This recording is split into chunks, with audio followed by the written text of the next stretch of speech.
I don't know what's up with. I think I didn't get a lot of sleep last night because I'm really tired. So I'm just sitting. It's fine. I can do the podcast. I just meant like I'm deliberately sitting like more comfortably than I do normally. I'm kind of leaned back in my chair, so I've rearranged my setup slightly so that I can keep leaning back and recording rather than having to sit up or anything like that. But I'm just worried that as a result, if I move, I might muck it up. Well, this can be a sleepy time podcast if you want. We can Sleepy Town podcast. We're going to take you all the way to Sleepy Town. Hey guys, welcome to Creature Club Nights. Hello everybody, welcome to Creature Club, the D&D monster podcast where we go through the monster manual and talk about them. We talk about the history of them in D&D, the history of them in the real world, if there is any, and how we would use them in a fight and in our D&D setting. And we talk about the stat block and go into the nitty gritty details.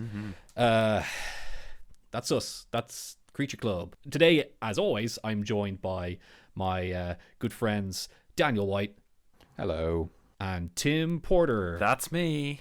International heartthrob, Tim Porter. Oh, stop it, you guys. Also, I'm Mikey DC. I forgot to say that. I was actually going to say, yeah, you need to tell us who you are. Who are you? Yeah. Maybe I should have just left. I should have just left it secret. No, but that's us. We're the Creature Club boys, back at it again with another podcast for you guys to listen. Indeed. On your morning commute. Audio devices. Yeah, and you don't have a choice. It has to be an audio device. Yeah. It won't work on anything else. We don't produce a visual file you can read, and it's not a video. So. This is true. Maybe one day we'll come up with like a Creature Club book where we transcribe our podcasts and just have it written down with a little bit of narration.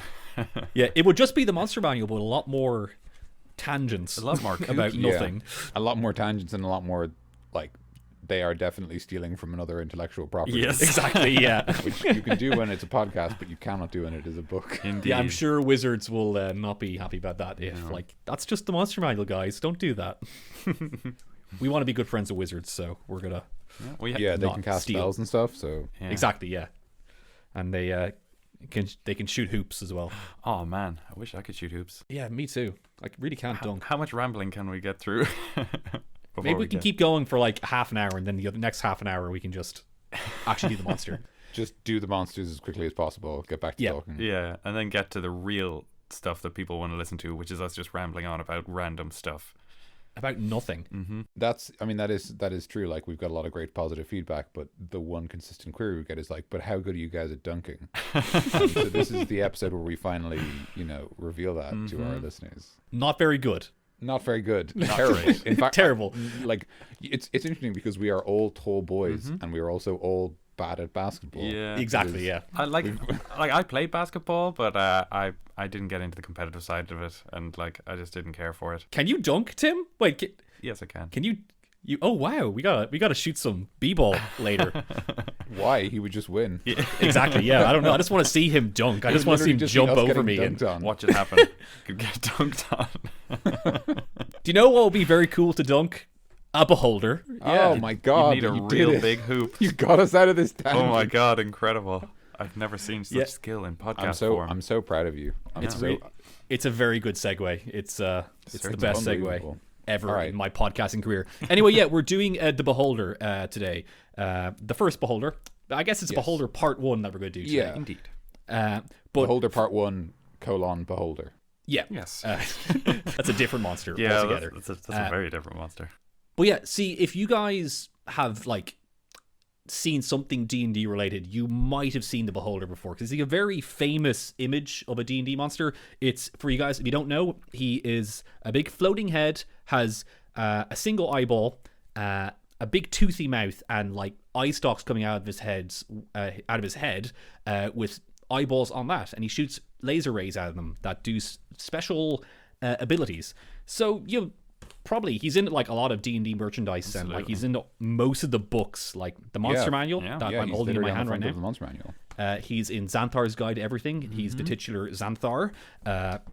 He's a famous beholder of D&D lore. Tim, you have a bit on the Beholder. So the Beholder Boy is among some of the first official monsters to come out with the original D&D.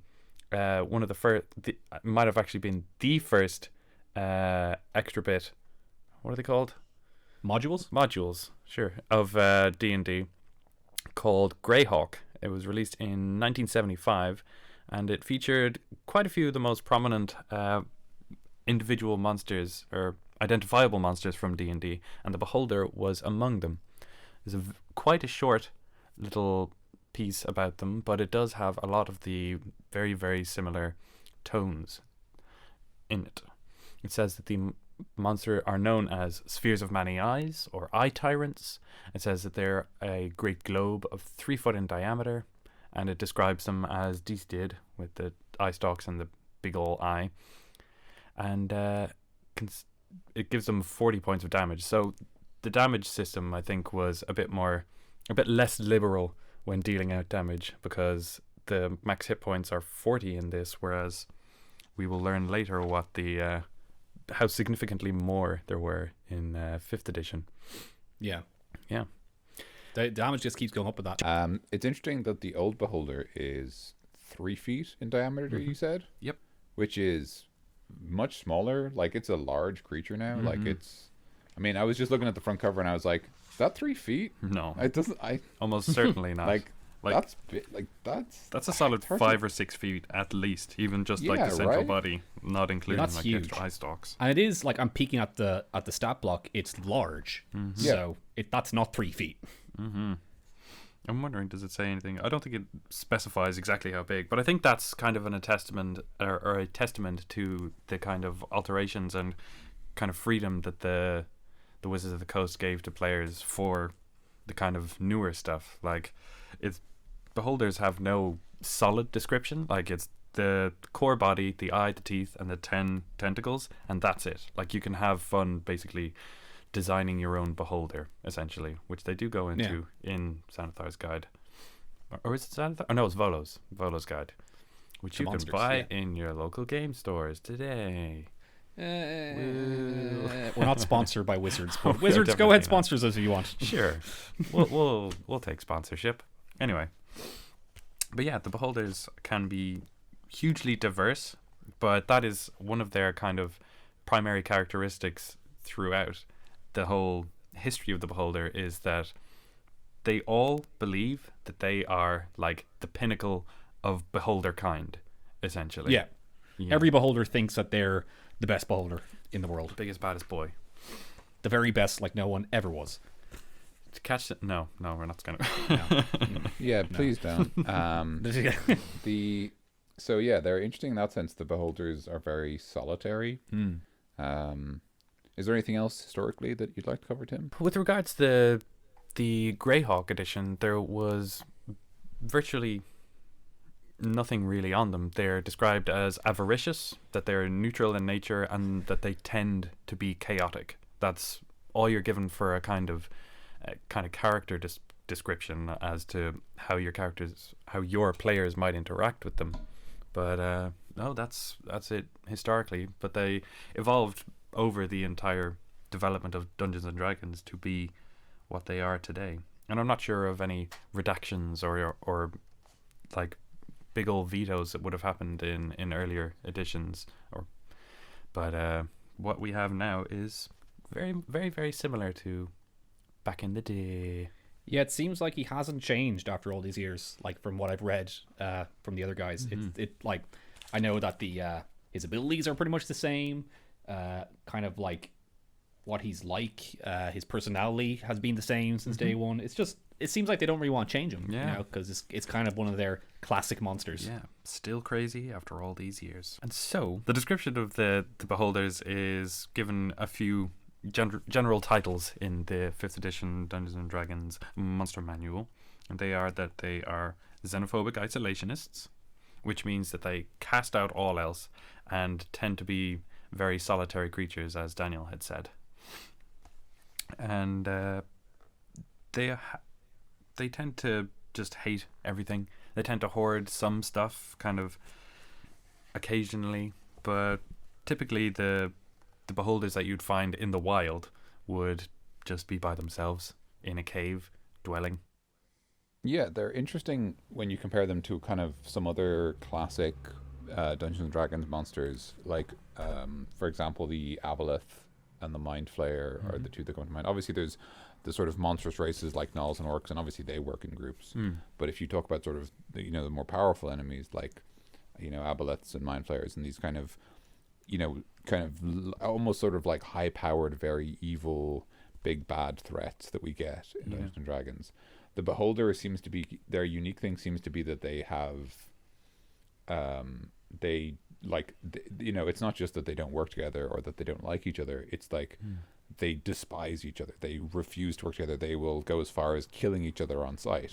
And like I think there's even in Spelljammer or another setting, it describes how like the Beholders are in that setting. I think it is Spelljammer, and it's like because Beholders are uniquely capable because of all their magic to like exist in the Spelljammer space when most people need ships.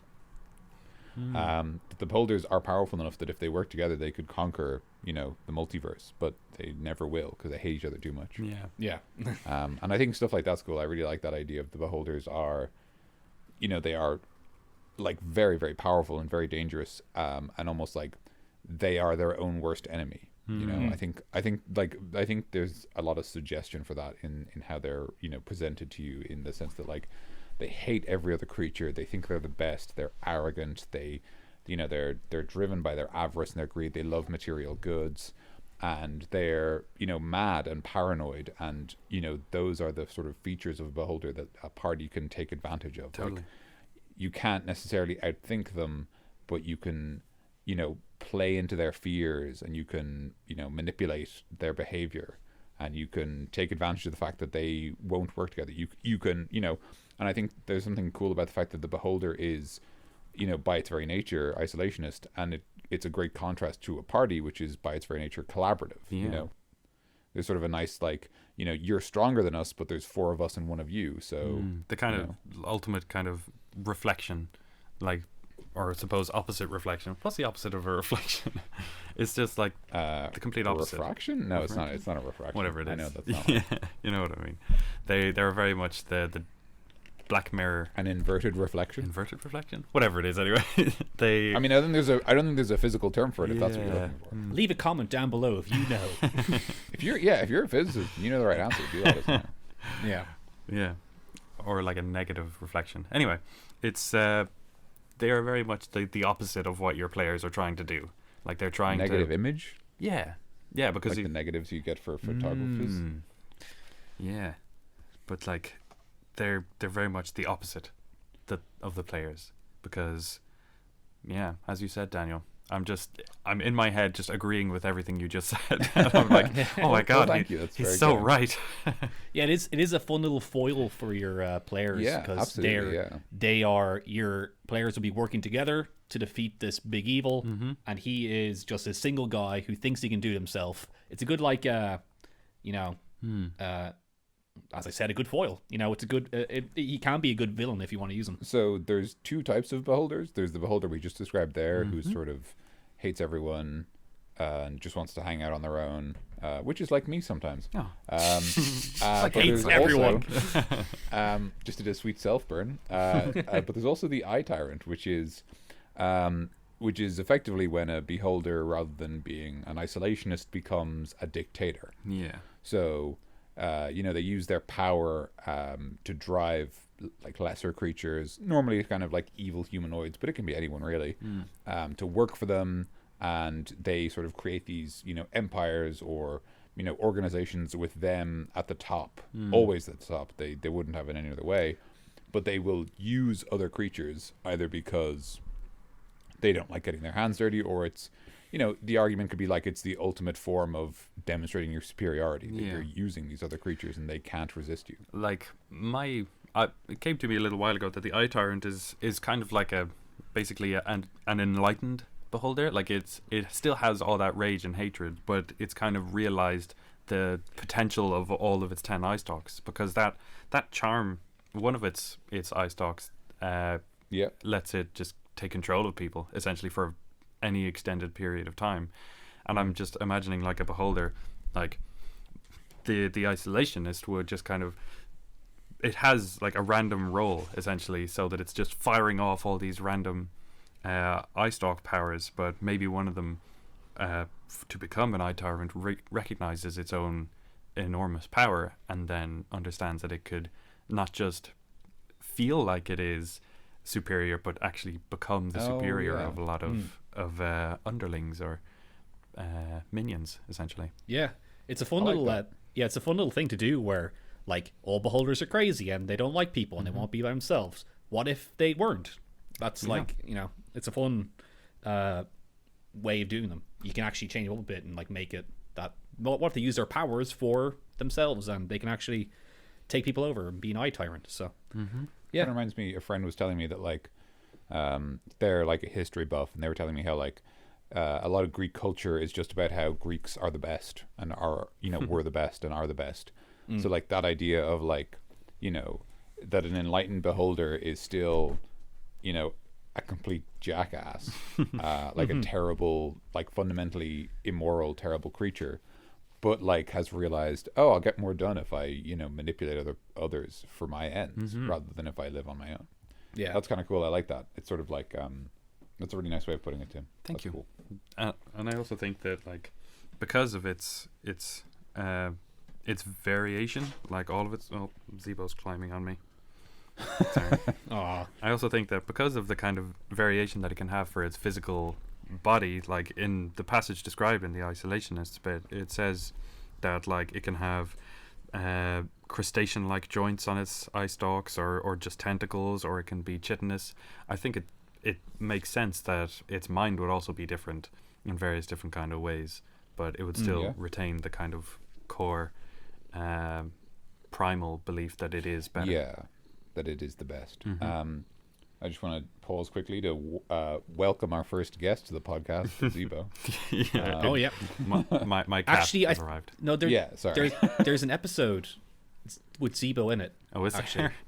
Yeah, I remember I was editing the episode and I heard purring on your microphone, Tim. I was like, "There's Zebo." So Yep. I forgot which one, but if you guys can listen back to all of our episodes, that'll be great. And find the one with Zebo in there purring. So Yeah, she's my That's little like black cat. that's like a fun Easter egg. yeah, it's a fun like ARG. Is that what it's called? It's definitely not one of those. But But yes, Zebo has crawled into my lap and is now dictating that I cannot stand up. Not that I had intended to during the podcast, but Yeah, you gotta do this podcast, man. yeah, man. yeah, so Zebo's just on our side. It's fine. Yeah. Yeah. You know me. I'm the wild card. I could just randomly stand up and walk away at any point. Yeah, it wouldn't be the first time. So, alien layers. Tell us about their layers, guys. What are they like? Yeah. These are cool. Yeah, they are quite.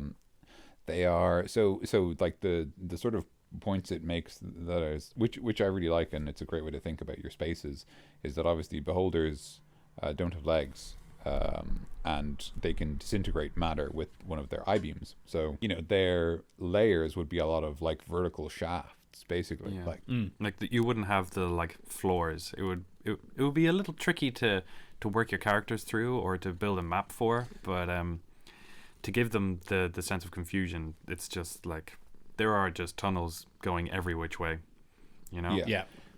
Like a beholder layer seems like a great opportunity to play like the floor is made of lava, Yeah.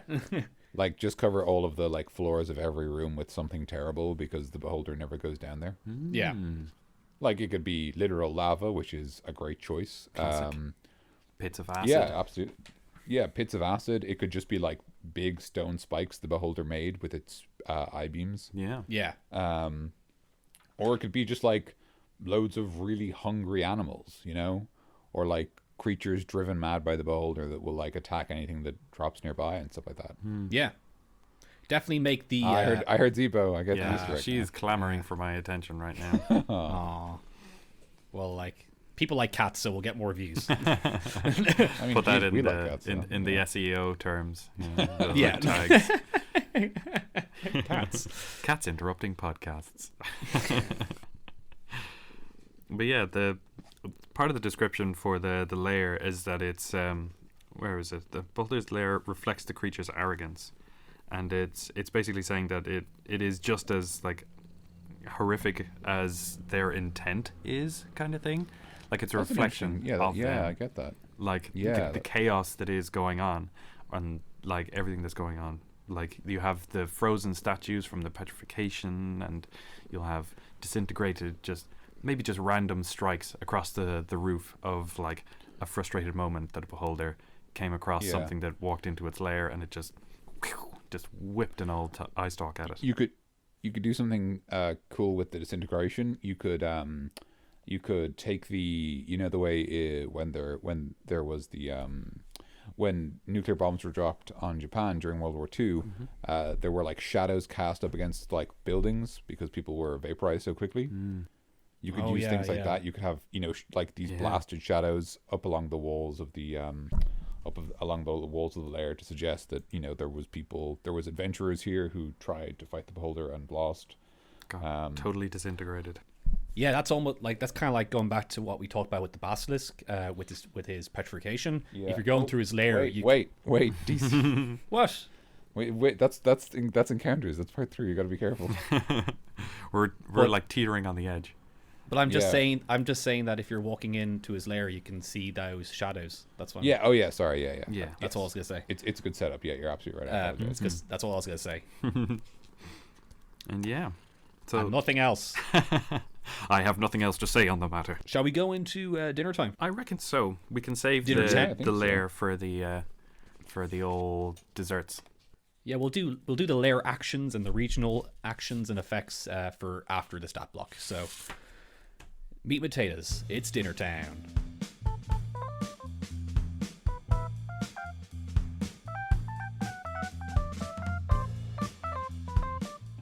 So, Beholder Boy. It's a large, big boy, and it's it's got some armor. It's a little bit tough. It's not too tough given what level you'll be fighting it at. It hasn't got a lot of health. Not really. It's got a good couple turns at a high level team. You know, it's got a good fight in it. I suppose like how I look at it is like a party. So it's challenge rating 13, which means it'll be fighting a party between maybe 12 and 15, and the damage per round for that party is going to be somewhere in the region of like 30 per person, like if not more. So depending on what kind of party composition the players have, it'll obviously drop fairly fast. But I don't think the beholder's that hard to kill. I think it's deliberately like not that tough once you get to it. And it's got a fly speed of 20 feet with hover, which means it can stop in place and doesn't have to worry about its wings or the air or anything like that. Yeah, and there's no way to shoot it down. You can't wing ding it, essentially. Yeah, exactly, yeah. You can't throw a big net over it or whatever. That'll be great, though. It would be very funny if you threw a net at a beholder and it just panicked. Shoot him down. You just start smoking and just... Pull up. That's a great image. Just like smoking the engines. humanity. Going down like a Hindenburg. We're referencing a lot of destruction today. Yeah, a lot of disasters. I'm sorry, guys. Anyway, those stats, I looked at them before, pretty good stats, but it's definitely possible for a player character. Do you guys know what I mean? I'm pretty sure I had a player with those stats before. A little high without any negatives, so it's definitely not using any kind of array. Although at that kind of level, they may very well have just dumped all of their ability score improvements into their stats, and then got a couple bits and bobs here and there to buff themselves, and that's just a very solid boy. Yeah, just to give you guys context, strength 10, dexterity 14, constitution 18, intelligence 17, wisdom 15, charisma 17. So good numbers. That's all you guys got now. Mm-hmm. Tasty. Yeah, numbers. I mean, I must say I'm kind of surprised. One of the ideas that sort of sometimes gets tossed around with beholders, and I think this is from older editions of Dungeons and Dragons, is this idea that the beholders are they're very paranoid, but their paranoia is just them playing out every scenario in their head of how they could be destroyed because they're so self-obsessed. And with that in mind, the fact that they have an intelligence of 17, as in You know, the party wizard's like, I'm smarter than you. Like Yeah. this is like a 300-year-old brain, you know, in a meat jar with some lasers attached to it. Like, it should be very smart. And that does kind of surprise me. My guess is the reason they've done that is because they are using the int modifier, and this is getting a little bit numbersy, so if you're bored, I apologize. But the reason their intelligence is 17 is so that the modifier is low enough for the saving throws, because I think all the saving throws are based on intelligence. So I think their concern was that if they made, say, its intelligence 22, which is sort of what I think a beholder's intelligence should be, it should be superhuman. The problem would then be that you would have all these saving throws would be a lot higher. They would be what they would be 6 plus 6, so they'd be 3 higher. They'd all be DC 19. Yeah. And some of these are stuff like you just die, you just get hit by a laser and you die, and that's, you know, Fail saving throw, you're a dead boy. I'm sorry, you died. Like, that's pretty rough. So I can kind of understand that, but it is a little disappointing. There's some interesting stuff in older editions of D&D. If a creature had a high enough intelligence, the rules would say things like it's smart enough to know what the players are likely to do. As in if the DM has been observing their players and knows how they fight, the argument is that like the creature is smart enough to figure those things out. But also stuff like, you know, if they have high enough intelligence, they can be like, oh, the barbarian is resistant to fire damage, so I'm not going to use fire attacks on them and stuff like that.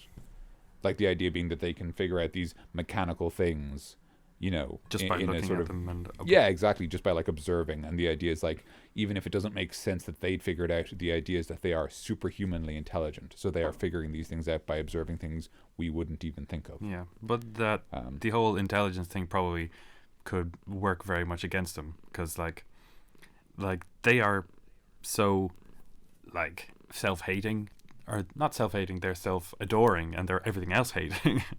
Like they could just find things in themselves that other things are not, and then like just project onto that. But there's a funny little quote here at the top of the page that really got that kind of thought dwelling in my mind, and it says, "Every beholder thinks it is the epitome of beholder kind, and the only thing it fears is that it might be wrong." Which might be a little bit of a contradiction, I think, because it thinks it's the epitome and it hates everything else. But is it only hating everything else because it wants to destroy the things that might be more perfect than it? Or is it just, it's unusual? Well, I think the idea behind the argument is that its fear is that it might be wrong, is that a beholder thinks the best beholder will never lose a fight, because the best beholder is the best creature, so how could it ever lose a fight? So all of its paranoia, which is self-obsessed and about how it doesn't want to be destroyed, suggests inherently that it doesn't necessarily believe that, or that it fears it could be wrong. So yeah, exactly. So every beholder thinks, oh well, if I'm the best beholder, I can't die. But they can't help but worry that they could be destroyed, and when they do that, they are fearing that they are not the best beholder. I see. That's beautiful, Daniel. Interesting. Thank you. Anti-magic cone? Raspberry, actually, I prefer. All right. So, yeah, this beholder's got a big eye that you might have seen, and shooting from that big eye is an anti-magic cone. The beholder's central eye creates an area of anti-magic, as in an anti-magic field spell, in a 150-foot cone. That spell basically just stops magic. It turns off magic. Turns off if you have any spells on you, they're gone. If you try to cast a spell, it doesn't really work. If you have any magic items, they don't work. While in the field. Yeah, while in the field. If your wizards are just useless. Yeah, your wizards are it's just a person in a bathrobe, which is much with worse. With a funny hat on. With a great hat on. And a good beard as well. Yeah. Oh yeah. No, they've worked on it, but their job is to sort of shout encouragement at this stage. Yeah, exactly. The other thing is that the anti-magic field, I think there are some abilities or creatures that are magically based, like the animated objects that we covered before. they all have the rule that if they enter an anti-magic field, they stop working. Yeah. Okay. They just like crumble. Like an armor Yeah, exactly. will just fall to the floor. Yeah, so if you guys had like a animated armor or a flying sword friend following you guys around My friend. for whatever reason, because let's just assume that you guys are doing every encounter that we tell you to do, and you already did that animated objects mansion that I mentioned a while back, then you have an armor friend who's following you around, and when the beholder looks at him and does his anti-magic cone, he just falls apart, and it's a very sad moment that you lost your armor friend. Your DM is playing an NPC of this magic armor that has been just full of banter. It like gets drunk with you guys, and then suddenly it just falls to the floor as soon as the beholder glances at it. It just crumbles. It's really sad. No. But yeah, he kind of the beholder looks around, and he can kind of at the start of each of its turn, a beholder decides which way the cone faces and whether the cone is active. The area works against the beholder's own eye rays, and we shall go into the eye rays after this. But he kind of changes the direction of which place he stops magic. Yeah, because it's a cone, and importantly, the idea that it cancels its own eye rays means that it can't attack whoever it's beating the magic on. But also it can just not use its anti-magic cone. It can just close its big eye and stop the cone from working, and it can still see because it has so many other eyes.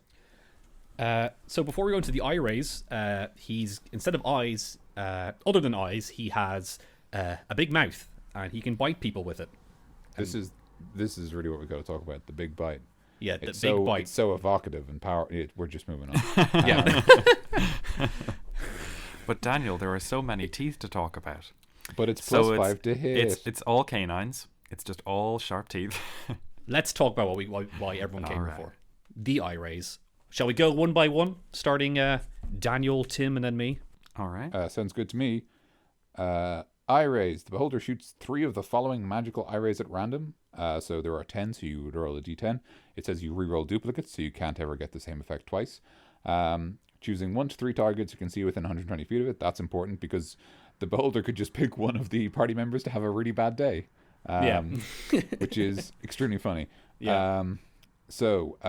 Charm ray. The target is charmed. So it's the same as charm person. It's basically just that you can't willingly attack them. And it's for an hour or unless they harm you. It's one of those powers that's if the beholder used it in their best way, that player would have a very boring fight. Yeah. It's just like charm ray and then make them walk out. Just walk in a direction. Make them leave, or just ignore them for the rest of the fight because they can't hit the beholder. They're not allowed.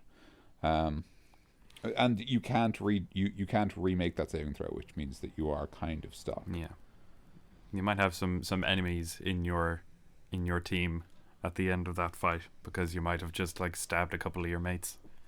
Yeah, maybe your buddy has to go out and get pizza or something while the rest of you fight a beholder, like. Or like he charms you and then he didn't actually look at your armor friend and then he makes you kill your armor friend. Tim, come on. I'm sorry. I just hate this armor friend. Why do you hate my armor NPC? Because I'm armorist. Okay, I'm armorist. There it is. All right, number 2, Tim.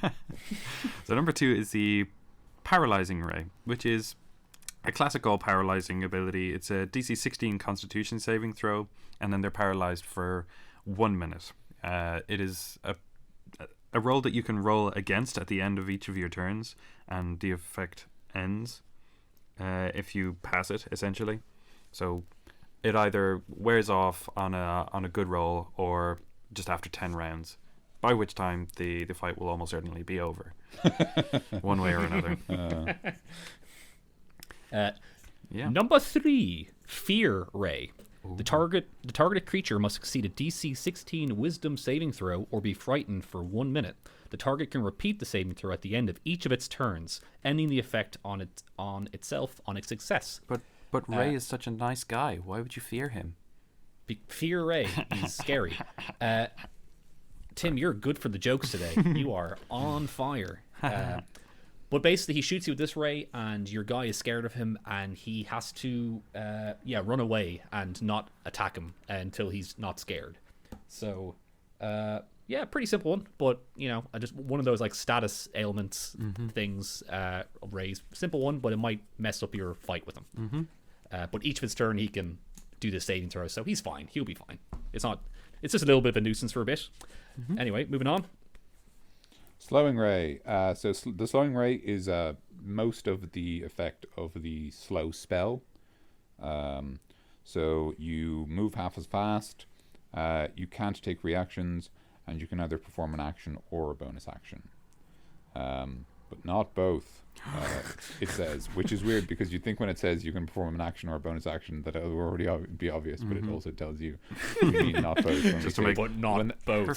When the sentence says or, what it means is you cannot do and, which is thank you very much. And yeah, you can repeat the saving throw every round, which is good because otherwise you would probably have, not a lot of fun. I mean, basically, if you get hit by the slow ray, that's the only time you're going to be slower than the beholder. Because it's not a very fast boy. And it can catch up to you and gobble you up with its big toothy maw. Yeah. But it's honestly, the slow ray isn't that bad. The slow spell, so this is just something I think I'll mention for something for, if you're interested in running beholder, you can consider the slow spell has one rule. So the slow spell is weird, but one of the things, because it does this, but it also does some other things. But one of the things it does is that whenever someone tries to cast a spell and they're under the effect of a slow, you roll a d20, and if they get 11 or higher, then they actually cast the spell next round because it takes them so long. So the reason that that's important for the spell is that what it does is it makes the spell useful against both fighty boys with swords and swords. By swords, I mean shields. I don't know why I said that. Swords and swords. That's my Hi, new welcome to Swords and Swords. Oh, no. Welcome to Slash and Smash. The big orc weapon shop. The big heroes. He was definitely, he wasn't talking about weapons, I think.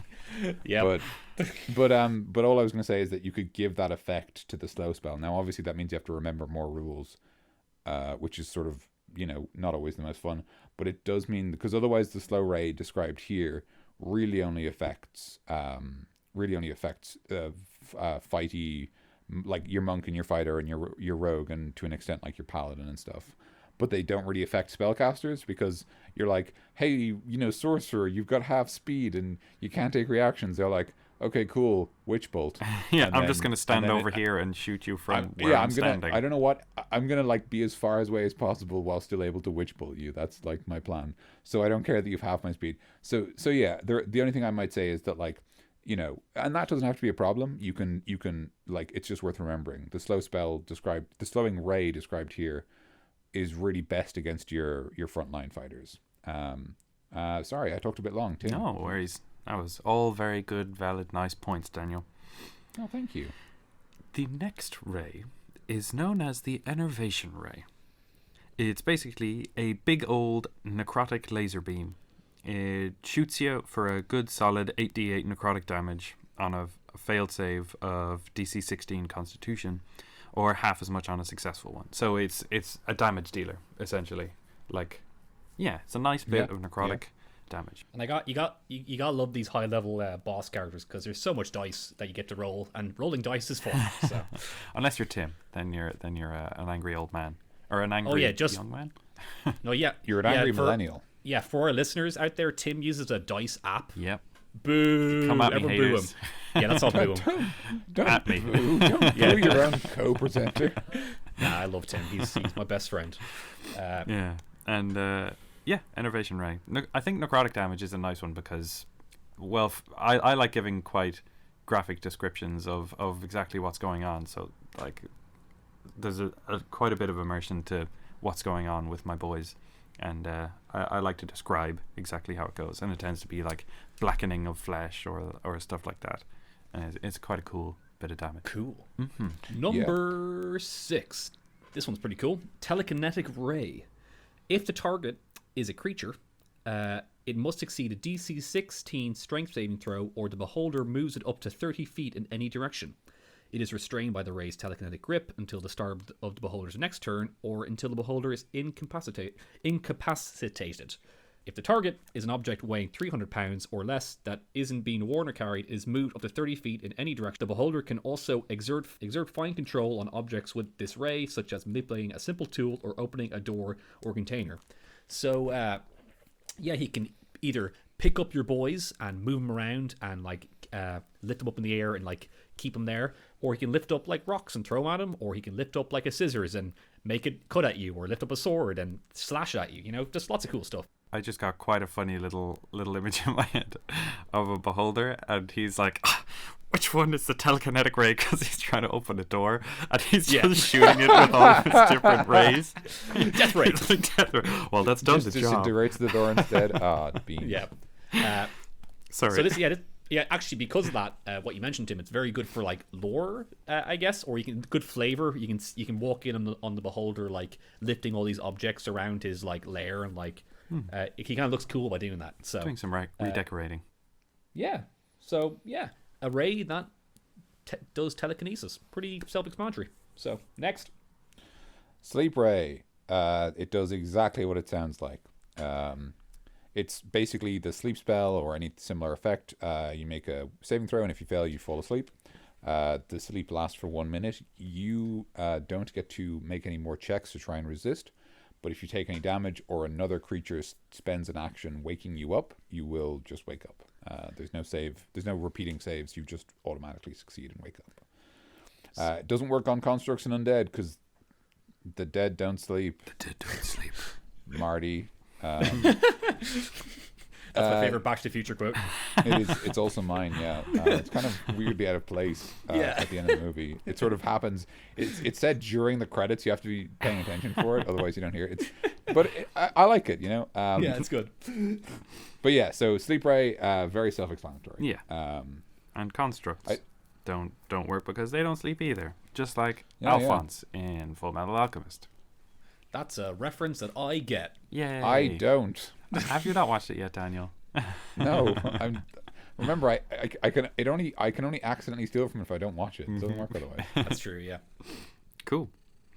Next is the Petrification Ray. The target must make a DC 16 saving throw, and that's the whole first sentence. On a failed save, it basically starts turning you into stone. And now Zebo is attacking my hand. Stop it, Zebo. Kill him, Zebo. Jesus. Do it. Oh my god. Get him. Anyway, Get him.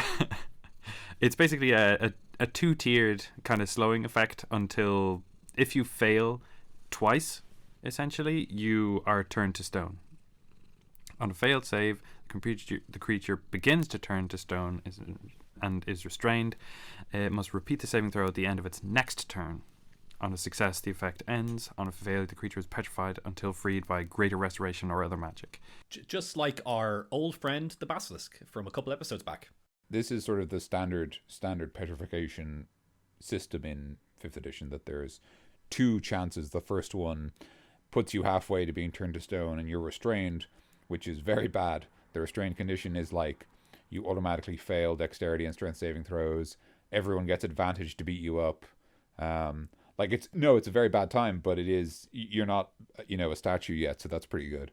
Yeah. I like how they put in or other magic into stuff like this. Like it says if people aren't aware of the greater restoration spell for some reason, or they're not super aware of it, or if you encounter a basilisk at a much lower level, then you have to think of something, and give your players a little bit of wiggle room with this. Like if they come up with something cool or smart, give it to them. Yeah, like we mentioned this in a couple episodes back with Basilisk, that if they're petrified and they fail those 2 saves, like one of your players is out of the game basically until they come back to life somehow. But if you're interested in hearing more about petrification, listen to our Basilisk episode, because it's actually pretty good. I like the episode, so give a listen if you haven't already.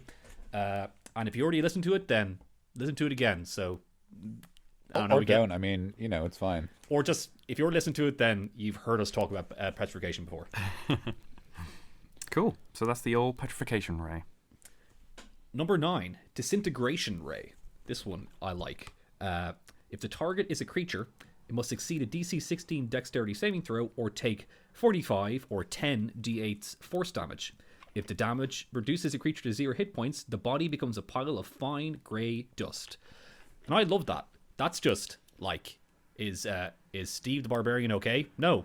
He's dust. He's gone. Dust. You can pick him up in that little bottle and take him with you, but he's dust. Maybe a wizard can help you, but nah. Just slim pickings, man. If the target's a large or smaller non-magical object or creation of magical force, it is disintegrated without a saving throw. So if it hits like an object or the wall or something, it's just gone. And that kind of goes in. Did we mention it already? That I think you mentioned it, Dan. That he uses its disintegration ray to kind of make his lair. Yeah, the beholder uses the disintegration ray as basically like a laser shovel. Yeah, and and if he's like losing the fight, then you can make him shoot the wall and like escape if you want. If he happens to get disintegration ray in his roll, something like that. You can do cool things with it if you don't want like to make your characters bite the dust. Bites Zadusto. If the target's a huge or larger object of creation of magical force, the ray disintegrates with a 10-foot cube of it. So basically, if it's huge or big or whatever, only a bit of it is destroyed. Yeah, and that's it. That's a scary thought. Yeah, it's a classic damage dealer. But if you get down to 0 hit points, you're gone. Like, and I love that. I love that little bit of flavor. But it's really cool. The whole, like, if it's large, just a part of it is gone. Like, if you're fighting a big old purple worm or something, the classic very, very large creature, it's just like, it's just got a chunk missing of it, or maybe it's been like cut in half. Oh, well, it says if the target's a huge or larger object. It's an object. Not a creature. Creatures get saving throws. I see. The creatures have the saving throws. Otherwise, it would immediately disintegrate all players because most players are medium creatures. This is true. It would be like, oh, sorry guys, beholder rolled disintegration ray. You don't get to play anymore. Do I get a saving throw? No. You're too small. But you can easily do that if you had, for some reason, a beholder up against a purple worm or a Tarask. Then him shooting a bit off it, that's pretty cool. Kind of melts away. That's super cool. Yeah, I like that. But I don't really know when you would ever have that. But if you happen to, go for it. You come across it on your journeys. That's one of those things that's kind of interesting in theory, but in practice, it's like, hey guys, watch this cutscene I've written. Yeah, exactly. Like, the party's gonna be like, can we loot the purple worm now that it's in 2 pieces? And you'll be like, oh yeah, I guess, but like you don't want them. You just want them to enjoy it. Like don't do that unless your players are riding the purple worm and they're in charge of it and they are screaming the whole time. This is not interesting for them. Yeah, exactly. You've made friends with the purple worm and then it stubs its toe on a beholder. Because worms have toes. Yeah. Okay. Death Next. Ray. It deals some damage. If you get reduced to 0 hit points, you die. So it's kind of a little bit of a less interesting version of the disintegration ray, but it's basically the disintegration ray, but it's not as awful because it's like it's a corpse and not dust. My headcanon is that with the death ray, if you are reduced to 0 hit points, then you just become a skeleton. That's very good. That's very, very good. I like that a lot. And you're just on the ground as a skeleton, like, oh god. That would be a lot of fun. Just so you guys know, it took me a lot of strength to only use one ray joke for that entire segment. Yeah, I wanted to do a sleep ray. You've been awake for too long. But, telekinetic ray. One. Every time the beholder wants to use an ability, he just summons a ray. Send us your ray jokes in the comments below. He has a legendary action. What are legendary actions again, guys? To tell the people listening in case they forgot. A legendary action is like a reaction. It's that boss monsters can take legendary actions after someone else finishes their turn. And it basically lets them take more actions in a turn so that a boss monster doesn't just spend most of the fight getting beaten up. Exactly, yeah. But he has one legendary action, and that's basically he just gets to do one other eye ray. And he can use, he has 3 legendary actions, so he can have like an extra eye ray 3 times in the encounter. So if you want to have 4 eye rays in one of his turns, then there you go. Yeah, and I think a good way to play that would be like if you want him to be the chaotic crazy guy, then he they might just be like his eye bolts are just like shooting off randomly, or if you want to play it as like he has quite a bit of sense to him and he's extremely intelligent, he's like moving around while your characters are doing their stuff and like watching and waiting to react and stuff. Well, we got a lot to go through, guys. So let's keep this party going with lair actions. Keep this train a rolling. What are lair actions for our people at home? A lair action is a special action that a creature in its lair gets to perform at initiative count 20, which is generally kind of close to the top of the round.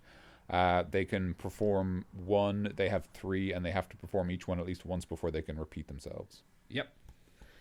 So we'll just go one by one, with each of us doing one. I'll do the first one. I'll do the second. I'll do the third then. Cool. Great. A 50-foot square area of ground within 120 feet of the beholder becomes slimy.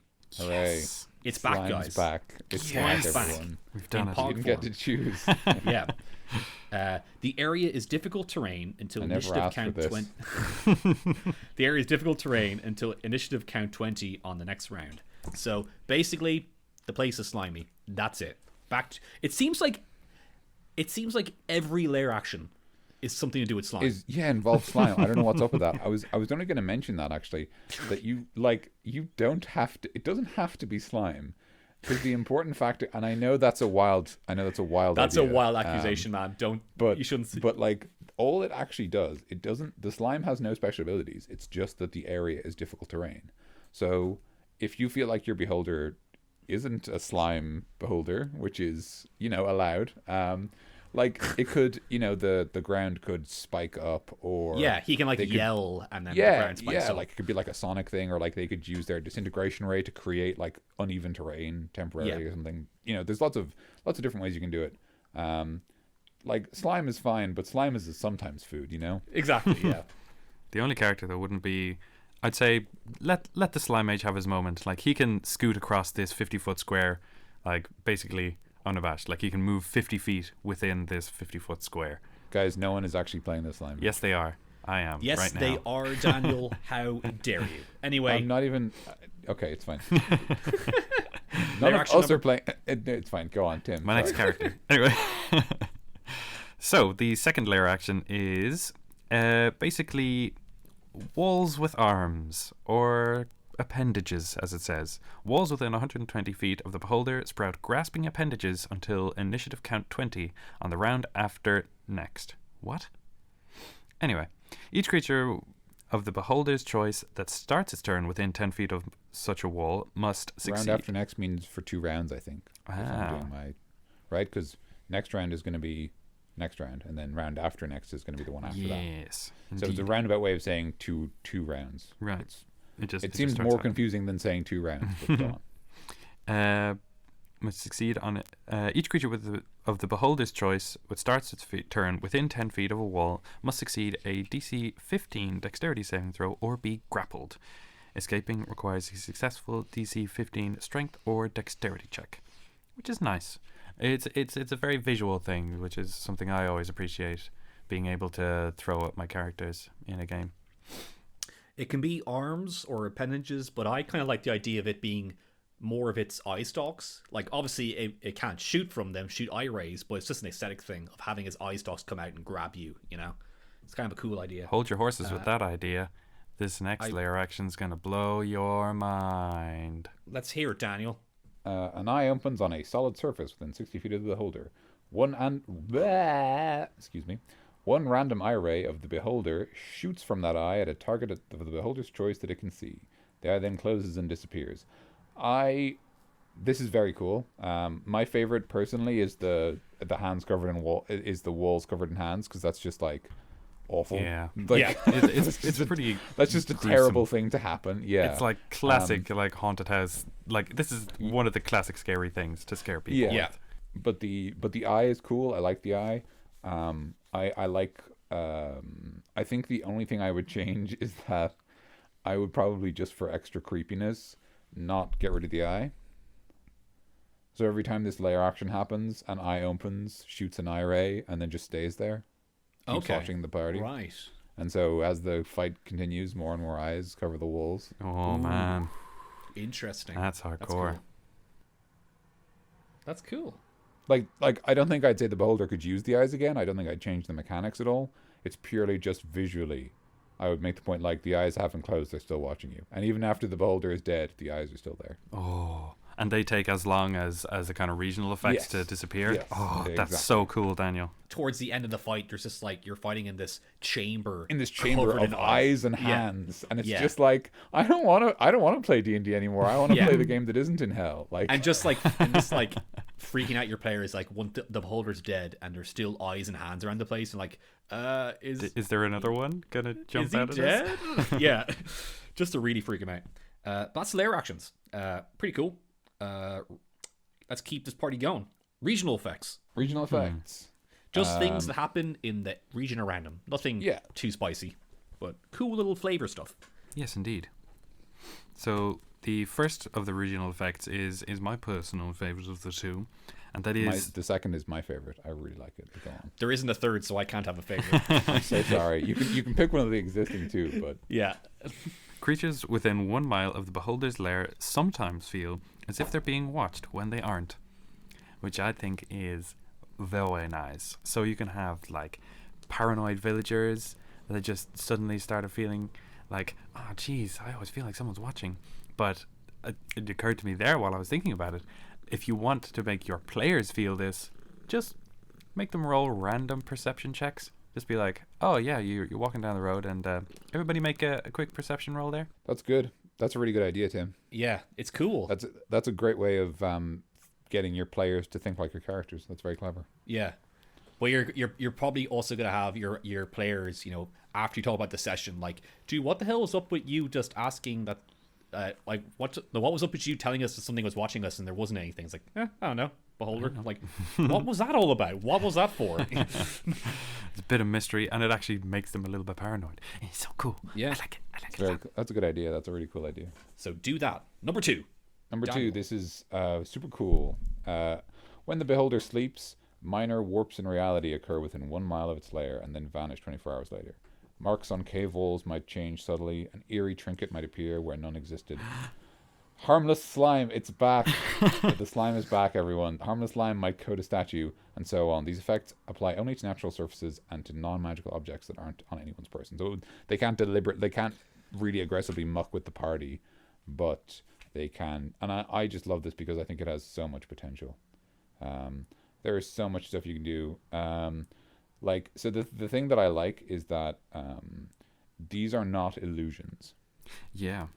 So this is something that doesn't get touched on a lot overall, but one of the sort of suggestions behind the beholders, and this is kind of comes back to their idea of their intellect, is like their like paranoia and their madness, but they're combined with their brain power means that they can literally warp reality with their dreams. Like that's how powerful their minds are, which is very cool. And I like this because it sort of touches on that in a way that like I feel generally the stat line of the beholder in 5th edition doesn't really talk about that much, and that's fine because we're talking about like weird stuff at that stage. We're talking about like Inception Dreamscapes, which would be a heckin' good campaign, by the way. Yeah. You are trapped inside the dreamscapes of a beholder. Get out or kill it or something, but this is a bad place and you really need to leave. Like that is unbelievably cool. But anyway, Make yourself fall into a bath or something. I don't remember how that worked. or push the beholder into a bath, whatever works. Right.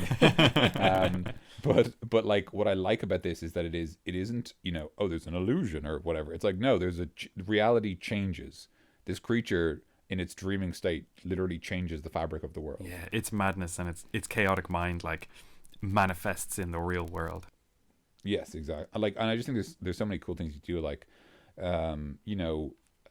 like the party are traveling and they come across like a bridge over a river, and then they go across it and they do something and they come back and the bridge is gone. Maybe the bridge is how they reach the beholder's lair and now they can't get across the river anymore. Or like doorways are opened into passages, like keeps like spring unguarded entrances, or one of the gates into town is suddenly sealed over with like fallen rocks or whatever. Like there's so many different things you can do. You can literally like you can deliberately create new avenues for the players to explore, or you can deliberately take things away to see how they respond to that. Especially because you can start more subtly and when you build something, it's not obvious, right? Like if you set up that there's a bridge across a river and then they never go back that way, they might never realize that that bridge didn't really exist. But then you start to muck with things that they are more familiar with, and now they start to think that something strange is going on. And I just think there's a lot of potential with that power, and I really like it. That's all the stat block. It's all that's written down for him. Shall we go into next one? To next time? The encounters, I mean? Yeah, that's what I thought. I don't know what I'm saying anymore. Yeah. Anyway, let's do encounters.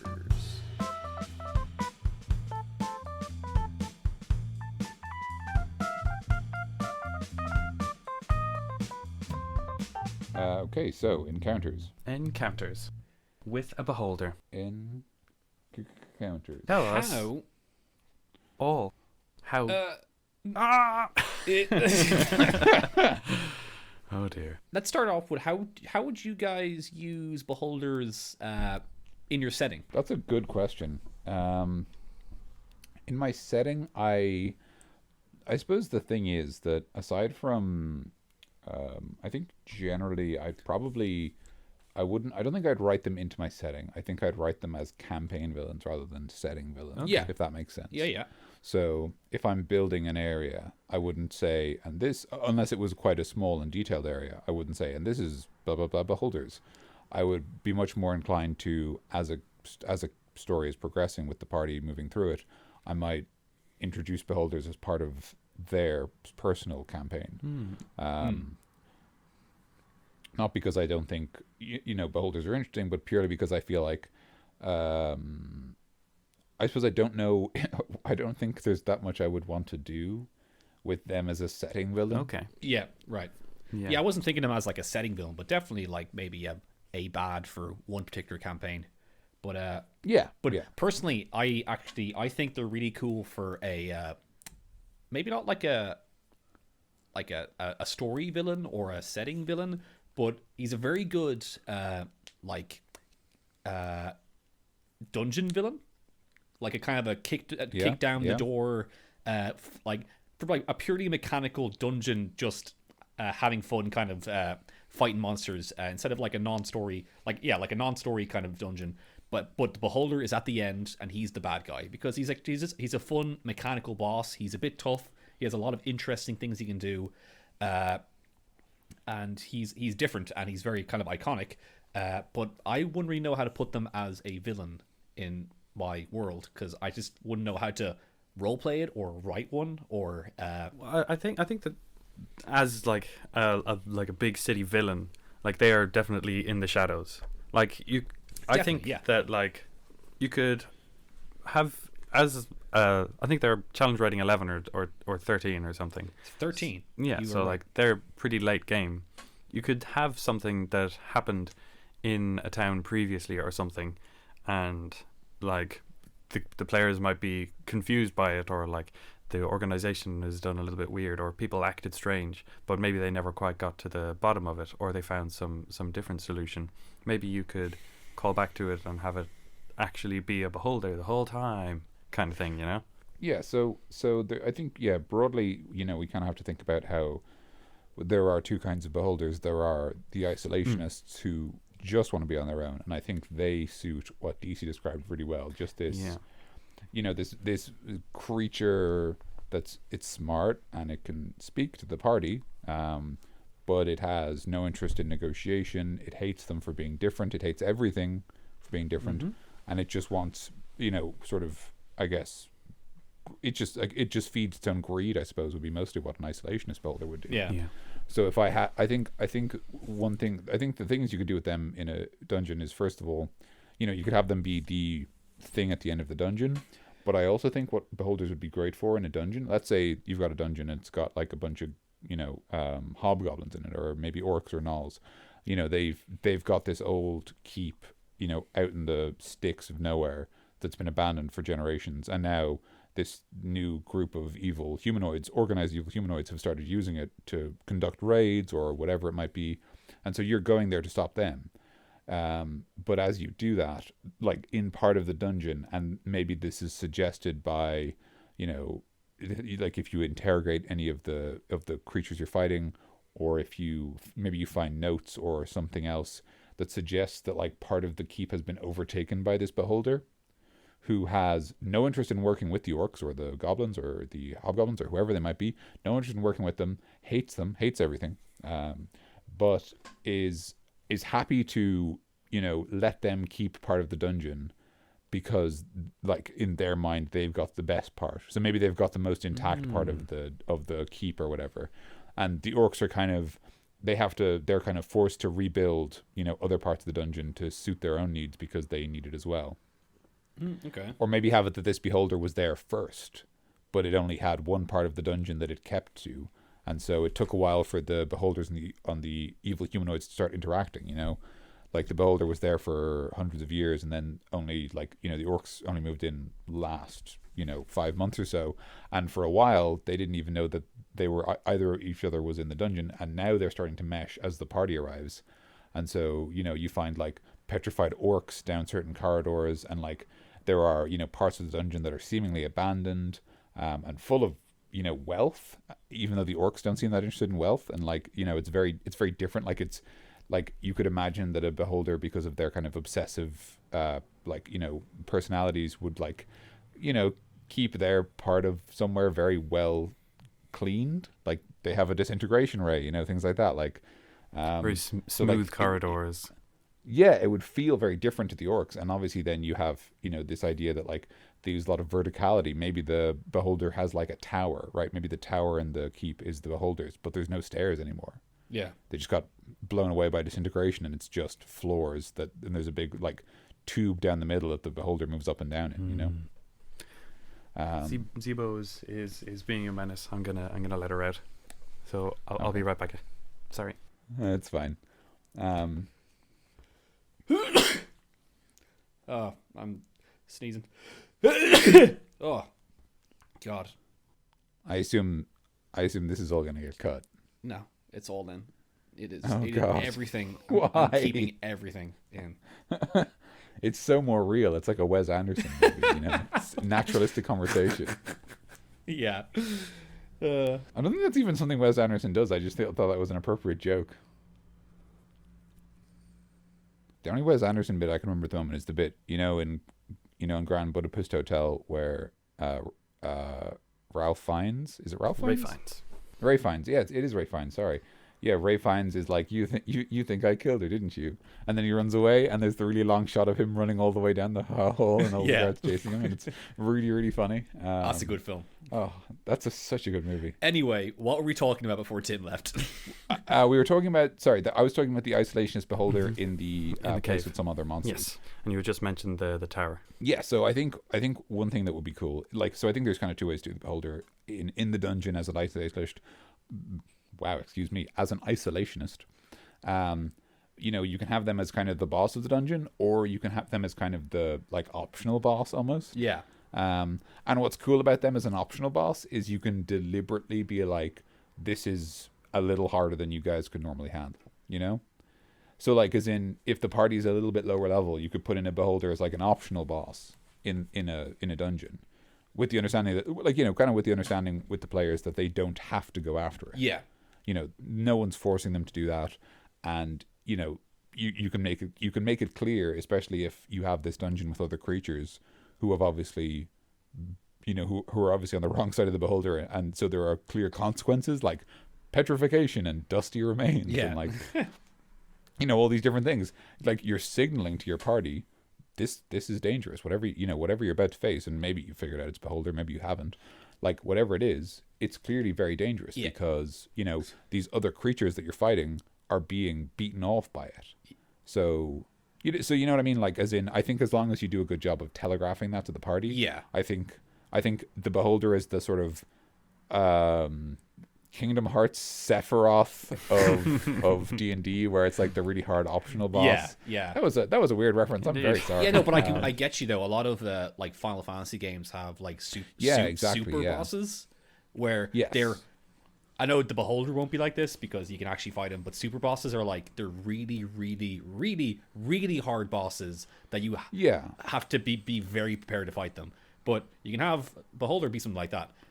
But make sure you know what kind of players you're doing it to, because certain players, of you course. can say, oh well, there's petrified statues or there's disintegrated remains, and they're like, oh, I want to fight this guy anyway, even though they might not be prepared, but they're players and they want to try and kill anything, and it might be a TPK and it might end up being bad, but that's just when you say, hey, you decided to fight him though, and you didn't have to.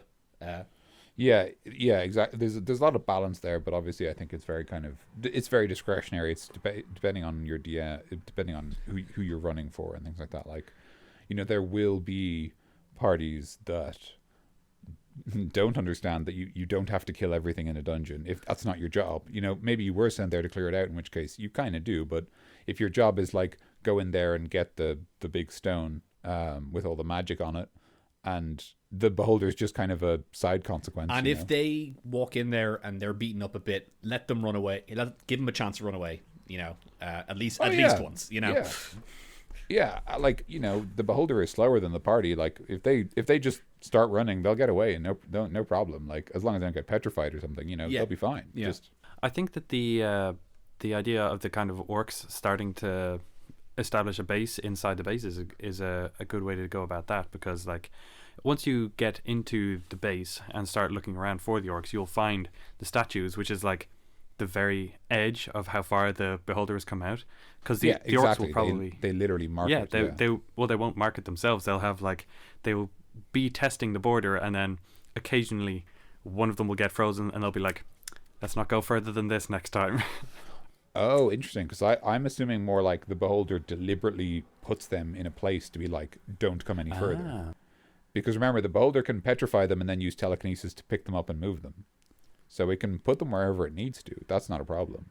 So it's I see it as less like less like the basilisk who we've covered before, who is more like naturalistic, leaves things where it catches them, and like it's more inconsequential. Like the beholder very knowingly places the specific orcs that it knows were the most afraid as its border statues. It wants the orcs to be too afraid to go any further.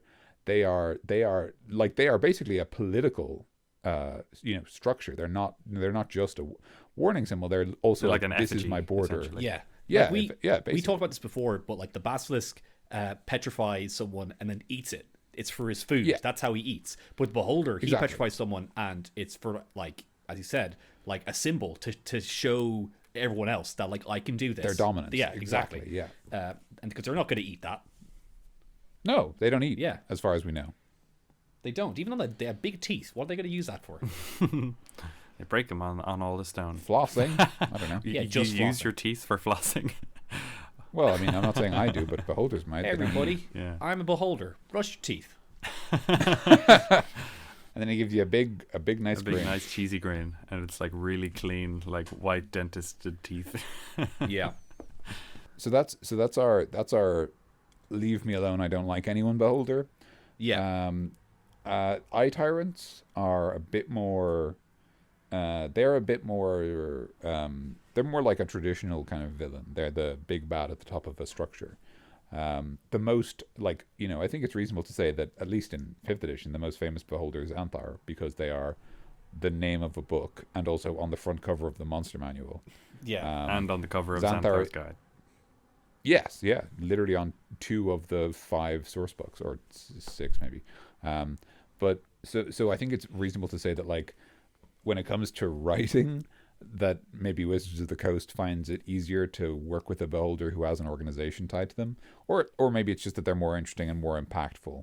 They can do more. They can be as big or as small as you want them to be. Like, they could be as epic a case as Xanathar, or they could be like they've taken over a troop of kobolds or something. Yeah, exactly. And if, like, I feel like if they're an eye tyrant, it gives them a lot of room to have a lot more personality.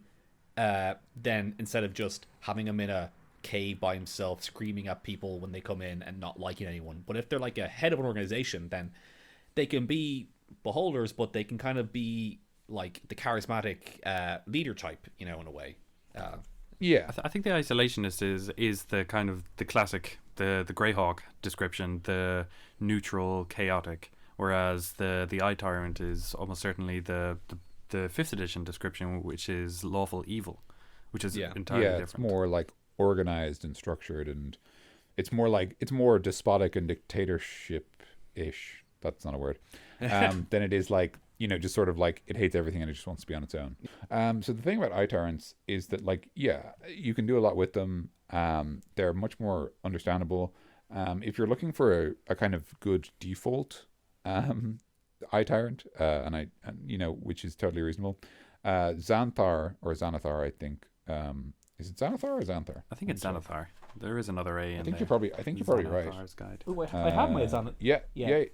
Xanathar, yeah. Xanathar. There's an A in there, so yeah. Yeah, sorry. So Xanathar is a head of an organization called the Eye of Xanathar, which is often just shortened to the Eye, and they're just crime boys. They just do crimes, like mostly stealing things and occasional assassinations, but they're just like a crime network basically. Yeah. I never quite understood it. Like Xanathar, I was always kind of assumed was just this curious beholder who just wanted to know about things, and then just sent people to do stuff with his charm ray, and then like he just happened to, like, it's kind of affectation that he has this organization, Well, I think that some of the Eye act as like his spies and stuff like that. But I think also the idea is that because beholders love getting stuff, that's the reason. It's like, use the crime, get the things. I just love stuff. I just love Don't stuff. talk to me before I've had my morning stuff. But yeah, the all iTyrants, I'd say they're as much work as you want to put into them.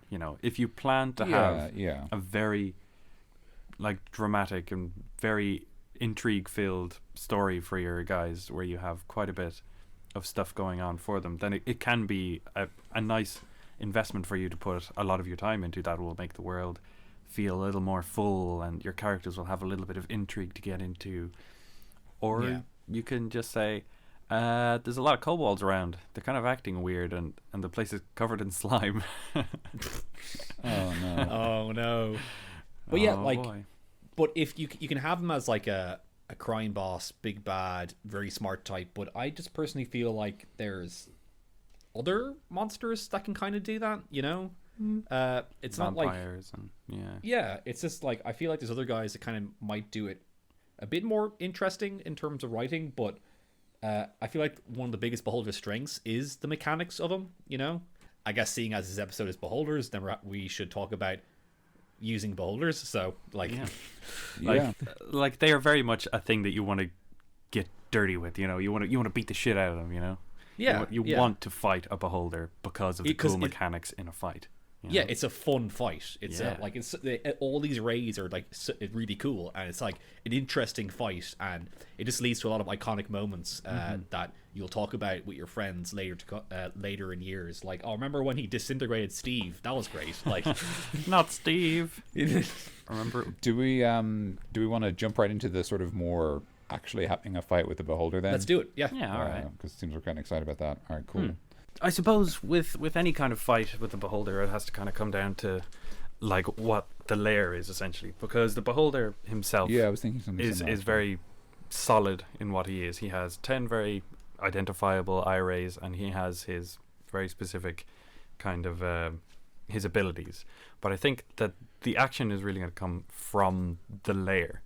Like the lair actions are what is going to make it memorable or I think interesting. maybe less the lair actions and more like, so I guess my instinct says you should never let the party fight a beholder outside of its lair.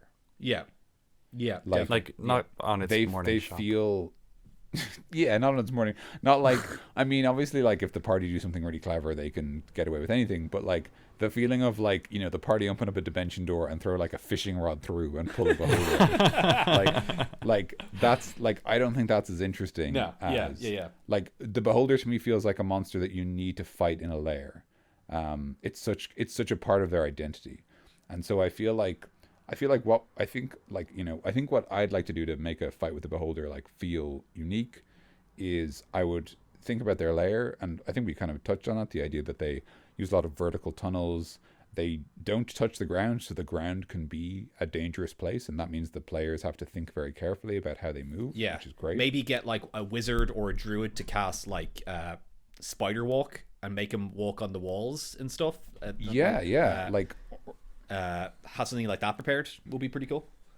Yeah, like, or like weird spells like that, you know, make walls of ice or walls of force that you can walk on and things like that. Like, you know, kind of like maybe even let the, you know, druid or ranger use entangle to create ground that's difficult to move on, but at least it's safe to walk on. Yeah. But I think the beholder has the kind of intelligence to be able to see that and almost predict that kind of behavior, and then like shamelessly have these awful traps just everywhere. Because in his paranoia, he'll be like, oh, I want to protect myself, and I'm not protecting myself because I'm scared. I'm protecting myself because I'm smart enough to know that this is a strength of mine, you know? Like, they'll have all of these traps. And you could almost set them up as a reaction to your players' actions, you know? Because they kind of understand human thought to a certain extent, or they can understand how a person might, like, if somebody knows that there is a beholder in a cave, they're going to act a particular way, you know? And I think the beholder will probably be able to predict what they might plan to do, like the spider walk or that kind of thing, and set like really rickety walls in a particular place, or tons of pitfall traps as we mentioned earlier, or just explosion stuff. I don't know what he could do with explosion stuff. There's just gas all everywhere. Just like big old force explosions, like force damage all around. That kind of stuff. Yeah. Just there's a lot you can do with them. Counters to your player's movement. Because if they are at that level, the encounter is going to be finding the beholder, and then fighting the beholder is going to be the kind of climax, you know? Like, you want them to be bruised a little bit, and maybe they've used up some of their spells trying to find stuff, and I think I just really like beholders. I think what I would try to emphasize is, I wouldn't necessarily like trapping everything is one way to do it. I think I'd probably like I think it depends on where the traps are. If the traps are somewhere where the beholder doesn't go, like on the ground, that makes sense. But like I wouldn't put traps somewhere where they could hit the beholder, because that's something the beholder would be worried about. To me, I think what I try to emphasize is just the idea that the space is not for you. Like, it just, like, it fundamentally doesn't work for people, you know? Like, Yeah. Like, just stuff like, you know, to even get into the beholder's lair, you have to drop down like a 50-foot hole.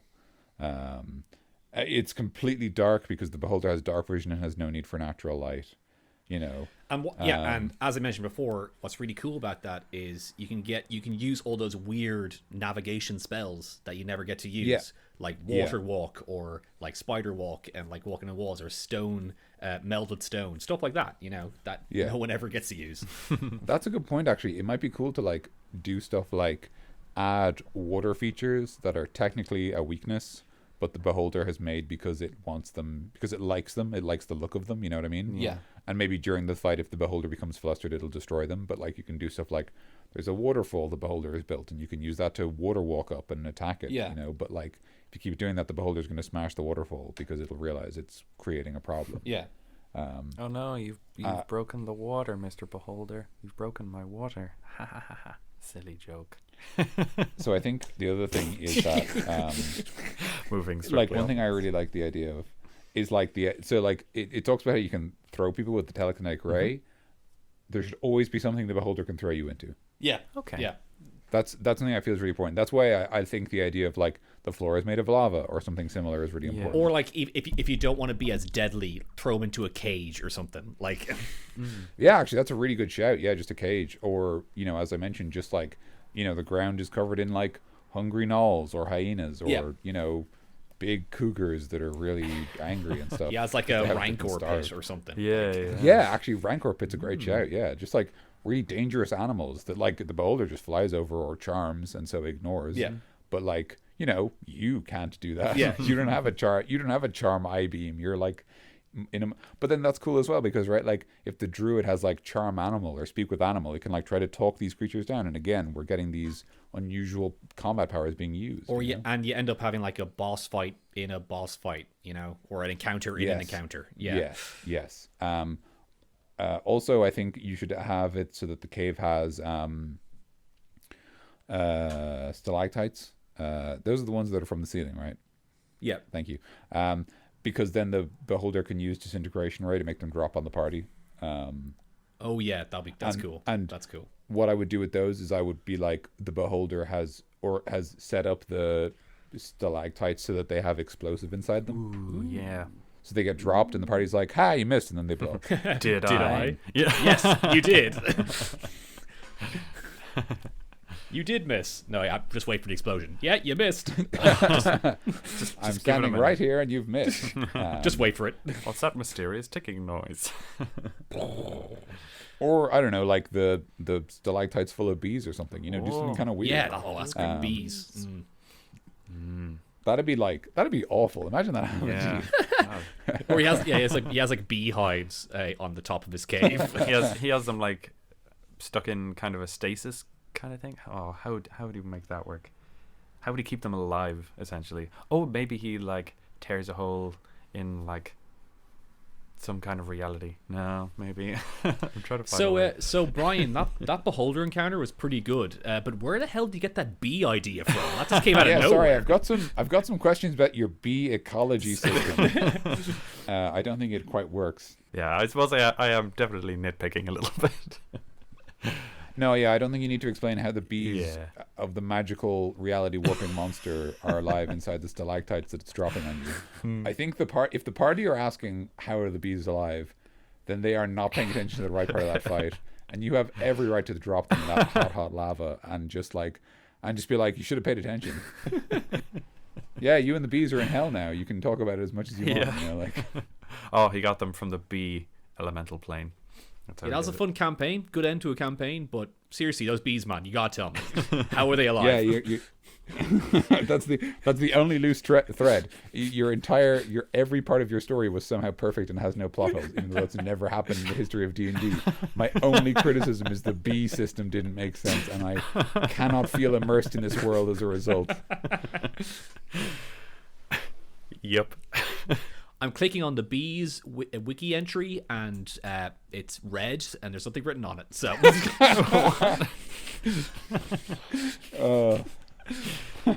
I think. Any more ideas, guys? Because we're getting a bit goofy now. Okay, I had an idea for a beholder as a big bad, which I'll just talk about briefly now. Sure. I wanted to talk about them as an encounter a little bit first. I think if I was going to do a beholder as a villain, because obviously we already have criminal organizations with the Eye of Xanathar, Xanathar even. Yep. I think a fun alternative would be a beholder as a cult leader. Okay. And I think I'd started out as like, you know, a new religious group arrives in town, and you know, they try to convert people to them, and they have some success, maybe not a lot, but then like their numbers start increasing very rapidly, and like what's happening is they are bringing people in, and the beholder is charming them. And so like, you know, slowly this you know, this town is like turned into this one religion, like that's all worshipping this beholder, and maybe working some ideas to do with like the beholder becomes more powerful the more people worship it, and things like that. And I think it would probably be like a pretty immediate threat kind of thing, like to the kind of surrounding area as well. Like you'd hear about it and you'd be like, these guys are like holding out iconography of a beholder, you know, like because they're so vain, they're probably gonna want all of their symbols to be of them. You think? Well, no, because Xanathar's eye is pretty subtle. Yeah. People don't know that it's being run by a beholder. So, like, I think I would emphasize the idea that, like, the cult starts off as pretty, you know, benign, but starts becoming more aggressive as its members swell with numbers. And then, you know, it's all a little bit vague. And only as like the town is kind of controlled at this stage by the cult, does the beholder reveal themselves. I think I really like the idea of a campaign where one of the central antagonists is an evil cult, and only at the end of the campaign did the party realize that it was being run by a beholder. Yeah. I like that kind of twist because you expect like an evil pope or I don't know, a vampire or something. Yeah.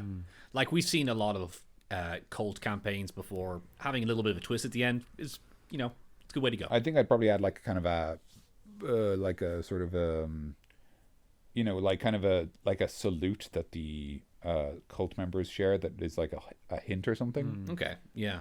Like they might say, I think this is from Handmaid's Tale, might be. They say like under his eye is like a salute. Okay. Or like a salutation. So that might be good if like the cult members say like under his eye. Yeah. Or like he's watching or something, Yeah. The eye watches, Yeah. I'm just looking at the picture of Xanathar, trying to think of an alternative to the eye, because the eye is kind of already taken. But they say that like the best writers kind of steal. You just use ideas that people have already come up with. Like the eye is real solid, and not a lot of people will know about Xanathar unless they've delved into D&D stuff. So that's... Well, you could always just like do the old J.K. Rowling and just pseudo-Latin it up. The great ocularium or whatever. Or just, literally just get like the phrase, under his eye, and then just change it into a different language. Like mesh Greek and Latin or something. Just make it sound vaguely eye-like. Yeah, that's cool. I like how that would work. I mean, that's classic. That's old school. Just steal from Latin, Because we still broadly know what it means, but it doesn't sound like English. What about you, Mikey? What about me? You got any cool ideas for Behold Boys? This is so antagonistic. No, because I know I kind of said my piece really. I like using him as a boss fight mechanic wise. I don't really have too much more on him really. Sure. So, I think for me, I think that, not that anybody asked, but I don't want to know Tim. Okay, Sorry. cool. Podcast over. All right, thanks for the podcast. Nah, man, dude, say it. I think for me that the Beholder is a good way to call back to earlier times in the campaign. Like a Beholder is looking for a cave, and they happen to drop by nearby to a town that your characters had already been to, which is a nice way to revisit. But also things have changed slightly, and people are a bit more paranoid, and things are all a little bit weird. Just as like for the isolationist, as opposed to the kind of eye tyrant idea. Like there's only one Beholder that you have to fight, and he's moved in recently, so there's not a huge amount of kind of regional effects affecting the region already. But that's probably how I'd kind of throw in there as a kind of almost a random encounter, essentially. Sorry, I just literally came up with an idea as we were talking about the idea of regional effects. Here's an interesting idea. So because Beholders are weird and warp reality and all that nonsense, yes, here's sort of a way you could introduce them to your world or create them as sort of unusual influencers, I suppose. So if you wanted to kind of have your isolationist Beholders, rather than have them go, I like this, old castle, I'm going to live here. Maybe they do that, but inevitably if they stay in one place long enough, they just take it with them into their dreamscape. So the keep vanishes, all signs of the Beholder vanishes, except for like a small rift that you basically need to be like magically attuned to see at all. Otherwise it's just a normal field. But the regional effects remain in place from where the Beholder once layered, and maybe they become more intense as well. That's pretty cool. So you basically, and maybe these spring up randomly. Maybe these rifts even move across the material plane because they're no longer tied to it. So you're in this village, and suddenly, this building, this alabaster tower appears in the middle of town, and nobody knows where it came from. And if you go inside, you enter the Beholder's dream dimension, effectively. Cool. And like you can either kind of wait it out and hope the beholder doesn't think up anything too dangerous in its dreams while it's near your town, or you do something about it, which requires confronting a beholder, which is not a lot of fun. Which is kind of a cool way of like emphasizing this idea that they have these like alien minds and that their spaces don't have to conform to what you want. You could do a lot of cool stuff with like buildings that don't make sense, and like like the idea that maybe their dreamscape is just like the keep that they once layered in, just in a void. So like if you're not careful, you'll just fall off the edge and fall forever. Yeah. And like Schrodinger's cats hey, everywhere. it's like if I fall far enough into the like what's at the bottom of the void of a beholder's brain, and it's like, do you really want to know? Like, is that the kind of knowledge you want? Yeah, yeah. Because you can go down and find out, and it will be a very, I mean, like, they are not nice people. What do you think their worst thoughts are like? That's kind of spoopy, Daniel. I'm kind of spooked. And if I'm very sorry. I know the lair would be interesting enough as it is, but if you want to go super crazy with like the boss arena, like fight him in his dreamscape, have him like make the boss arena completely messed up and like make him warp it with like his dream powers.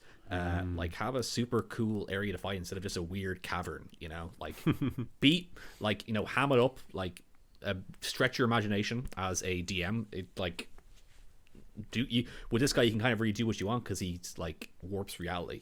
Totally. Yeah, I agree. I think the biggest thing I would emphasize is, we don't get this a lot. We only get one regional effect about it, but like beholders, they have this ability to manipulate reality subconsciously. Yeah. And think about that when you're designing, their lair or your encounter with them. Think about how they might respond if they're threatened. How would that subconscious ability react? Would they be able to change reality subconsciously? And is that something you want to manipulate? Do you want to use that as a hook? Hey, turns out, in this timeline, the big bad wins, and everyone's dying. So you 4 heroes need to go beat the hell out of a beholder and take its brain and use it to change reality. Or if you can't do that, travel to a different timeline and save them. Yeah. Like, that would be interesting. God, that gets real trippy real quick. Yeah, man. That's I very guess cool. it really makes them effective villains because like they're lawful evil, but just by being around, they're messing up with the world by just thinking. Exactly. Yeah. So that means it gives your players incentive for like, the beholder's doing this. Let's go beat them up, and then things will be back to normal. Cut it out, man. Not the beholder again. Everybody has chickens for hands, so Chickens for hands.